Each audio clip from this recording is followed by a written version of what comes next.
Okay, Jim, I've got a new one for you. We're going to pick on our same late model GM vehicle, and this time I've got black smoke coming out of the tailpipe, sluggish engine performance, and guess what?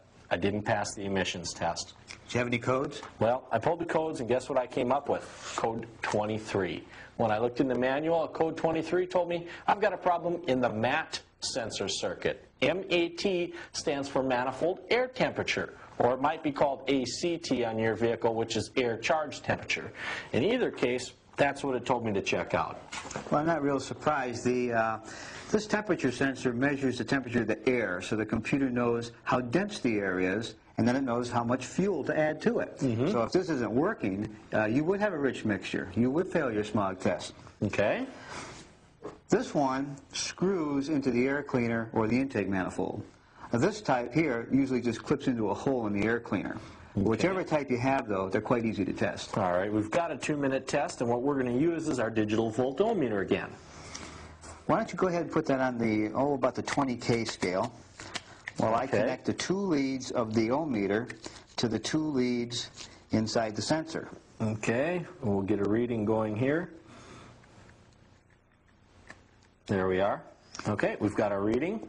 Now the idea is to change the temperature of this sensor and then read the change on the meter. Okay. Your body temperature will do that, so as I touch that with my finger, the reading should start to change. Yep, it's going down.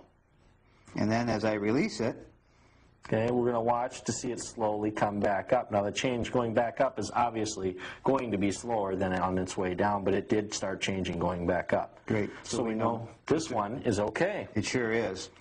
Now there's another place that you can find this type of a temperature sensor, and that'll be inside of the mass airflow sensor. Okay. Now some vehicles have this kind of a device to measure how much air goes into the engine, and inside of it is a temperature sensor, just like the one we just tested.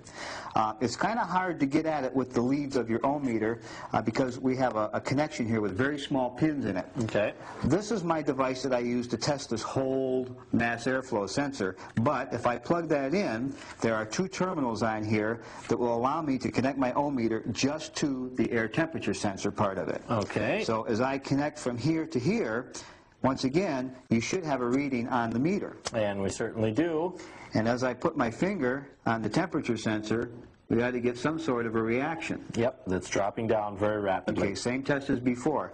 And then as I let it go, you may begin to see a change. Yep, it's just starting to slowly go back up. Obviously, your temperature, again, going back up is going to be much slower than it actually going down.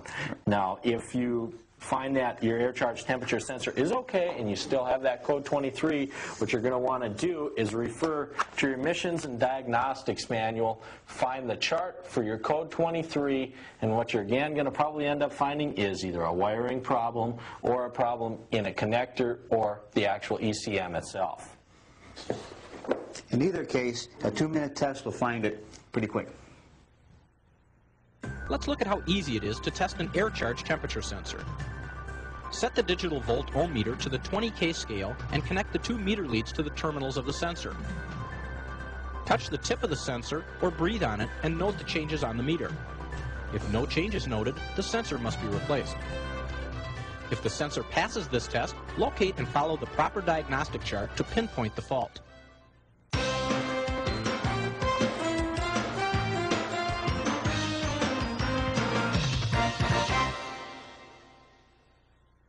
To replace your air charge temperature sensor, the tools you will need include a standard or metric wrench set, a regular blade screwdriver, liquid pipe thread sealant, and the correct air charge temperature sensor for your vehicle.